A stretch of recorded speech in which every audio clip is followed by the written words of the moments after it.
I think corporate government, like you say, has to be balanced. It cannot have, like you say, because somebody putting, money, they can't, otherwise, people will create more drug because they're putting money. But the social responsibility we have is make sure that we produce a product that is good for society, right? The services have to be good for society. The product has to add value to people everyday life, you know, and that big goal. What happened in the board member, Sunil, when you have this board member in the board meeting, which I attend quite a lot, there's not one person who speak from that angle. Everybody is looking financial number every quarter. Everybody looking for the cost, productivity, how to squeeze more bottom line, where we can increase the efficiency, but there's nobody sitting there say, hey, this is a bad thing we're doing. It will create 10 years from now, it will create a cancer in people, society. There is nobody there. In the board members, you have to have somebody who's looking after this thing. How you find them? We don't have a school for them. We don't have training for them. How you say this person is good for society, right? So what I'm going back to this, I want people to teach this thing in classes. Then eventually we will create somebody like Dalai Lama or somebody who say, look, my job is not as a board member to worry about bottom line, but I will give you my perspective, how this can have a positive and negative impact in the short term and long term for society.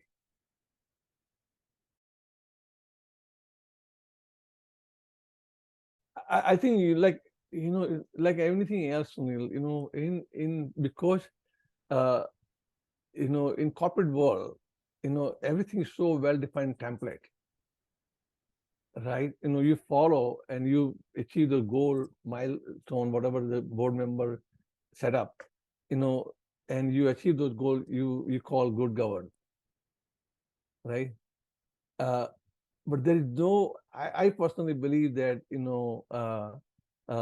every company do something with CSR, and this will add, make sure that that we have a social responsibility in short term and long term, and anything which we do cannot hurt anybody, in society. And I am hoping that this conversation, when this happen in every single board meeting. Right now, every board meeting you go, they will talk about everything except this thing. And the person who is responsible for CSR, has a very minimum slot in the timeline. He's not opening remark. He's not going to say, hey, we did this 50 thing good today. Now let's look at our books. Looks is horrible. So nobody's going to appreciate that. So as a good governor, you have to balance, make sure that you have a good return on investment for your stockholder, but not at the cost of anything which you do stupid in the society.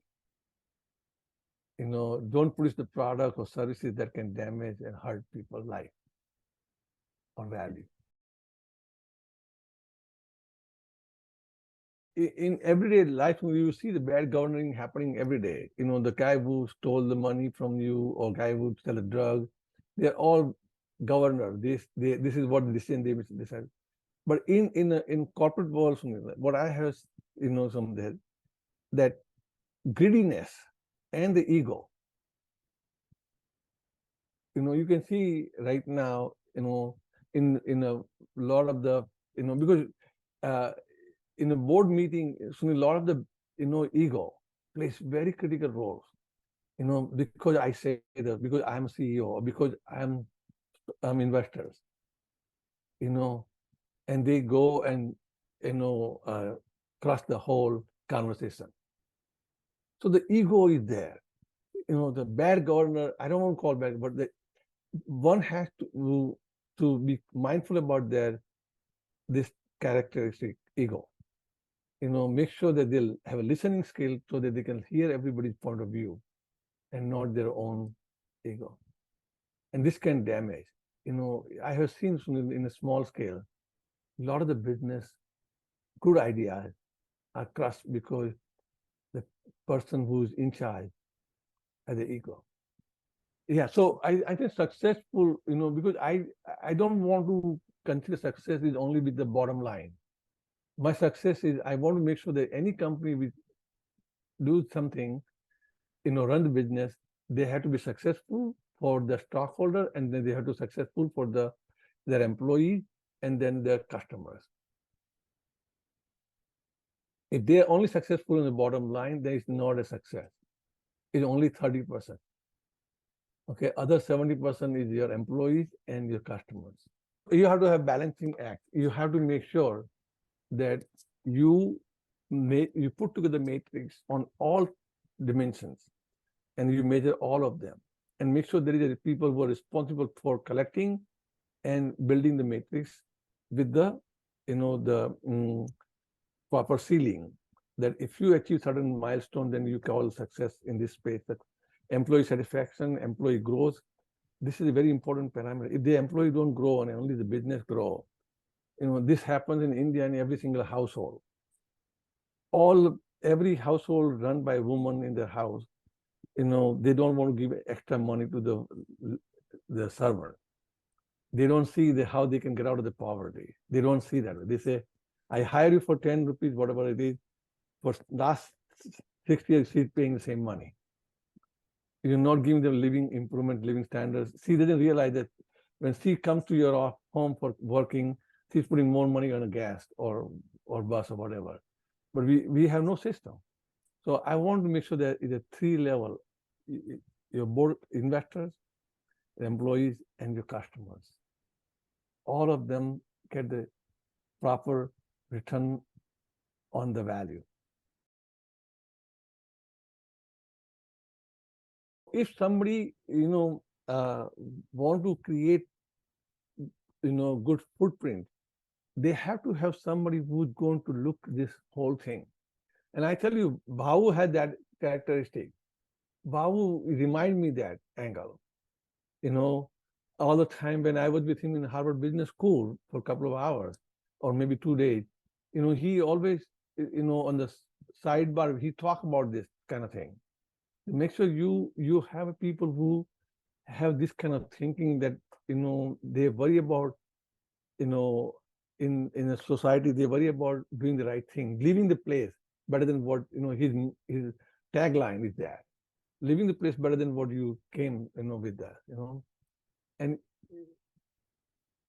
we have to, Sunil, build this thing. This is not going to today's world. Everything is going so fast. Everybody want to report to the quarterly numbers to show the stock value and show that they're making good progress and they can grow the business. I just do not know, Sunil, that how we can bring at corporate level this thing. Even you have a team, the people who own and the chairman of the board, they eventually going to say, look, I'm making investment. I need to make sure that I return my money from my stockholder. They're overrides. They have a bigger power. Then all the social thing will go away. So they have a very minimum to say this. So my thinking that, if company chairman and CEO, chairman especially, and CEO, because sometimes they both are the same. If you nurture him or her, with like a two wheel on the car or 4 wheel in the car, then they will balance this thing properly. And this can come from your religious belief, this can come from your family belief, this can come from your social responsibility. There's so many different ways you can nurture this angle. But if you don't nurture this thing, Sunil, then you're only going to create the people who just worry about bottom line finance. That's it. That's the only thing they teach in accounting. That's the only thing they teach in the numbers. There are so many fraud is happening right now in the world. And this is, happening in the modern world lot more than anywhere else. It bothers me sometimes so much. Look, if you want to look at what happened to Switzerland. Switzerland is holding so much money from third world country. World Bank goes and give the money to Africa, India, Pakistan, and the minister from there steal the money and put into Switzerland Bank. Switzerland Bank using this money to build the infrastructure, and they're telling the world, oh, come and see our railways, see our mountains, see our chocolate factory, see our watch factory. But they took the money from third world country. The money is supposed to go to Pakistan, goes to India, goes to China, whatever, the poor country. Right? And how they can holding this money there? And that, how can you teach to the country that ethic? Not the one person. Think about the whole country. They have no other industry there except banking. Right? Their living standard is the highest in the world. So once you learn how to read and write, you will see this thing. The people who are doing unethical stuff is growing, and people who are doing a lot of good stuff is still poor. And the example is a teacher. Our teachers are always lowest paid people because they decide to make honest living. So it is a very difficult challenge we have. And I think greed, Sunil, the greed is the one thing. The other thing, jealousy. The third is, self-confidence. I have seen some people who are very self-confident. It comes in their DNA. In my life, I have seen two people who, in my high school, they came from very poor family, but their self-confidence was larger than the whole school. Okay, they didn't care. They were best in this class, and they never worry what their background was. They spoke their mind, and they let people know that that they have good ethic, and good intelligence, and every single word they spoke in those days, carries so much weight, and sometimes some people who came from the rich family, they try to pull them down, but I haven't, noticed them. And I was in the background. I keep telling them, no, you're right. You should not allow them to tell you this thing, and I used to pump them up because I knew that they have a better skill than I have. They spoke better than me. They have better intelligence than I had, and I tell them, I say, because you come from poor background or family background, don't allow them to judge you. So if we can find, Sunil, way to nurture that, people, we have to do something. Like you are in very important, subject right now, Sunil. This corporate world has to have a balancing act. They have to worry about the stock market and other things, but they also have to worry about society. Otherwise, we will, create a big monster. Some people who, they make so much money that they will think that whatever they're saying is right. So there's no different than what happened before in the past. The king used to say, I don't care how smart or dumb you are, but the king is the king. And I'm telling you, we have to create a balancing act. Otherwise, you can see what happens. People do stupid things. Their ego will come. And ego comes with the money to it. This happened in Ramayana with Ravan. This can happen to, Elon Musk. It can happen, anybody. It doesn't take that much, right? It doesn't take that to be arrogant. And then board, and board has somebody from CSR point of view, can at least make some impact. That, at least the people who are making the board decision, if everybody has to approve some of the decision, then the CSR person will stand up there, from the society point of view. At least he or she will worry about employee, customers, and total impact on society. So when you writing the book or writing paper and teaching in business school, let's make sure every single company has a social responsibility angle. If we put that, at least somebody will there, then he or she will put their work schedule about my job is to do A, B, and C. Now my job is to make sure that A, B, C is happening. The matrix will build slowly. Right now, Sunil, most of the corporate world, they do not have CSR angle at all. So if government put policy that you have to have social responsibility angle in the board mix, if Wall Street say, look, every single company we promote in our stock exchange, we just like a compliance checkbox, you have CSR checkbox.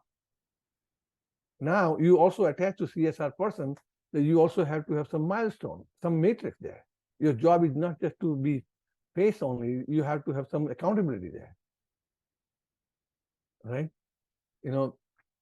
And just like R&D budget, every company has R&D budget. Every company has a social responsibility budget. Right? And government should give them, tax benefit, encourage them. Right? If you spend 10 rupees into social responsibility, government say, okay, you spend the money, we will not give you tax benefit for that. So slowly, even if it doesn't show up very well sometimes, the whole value, but it's now there. Then, start thinking. Then it start making role there better. Then hopefully, we can start teaching more courses in the classroom.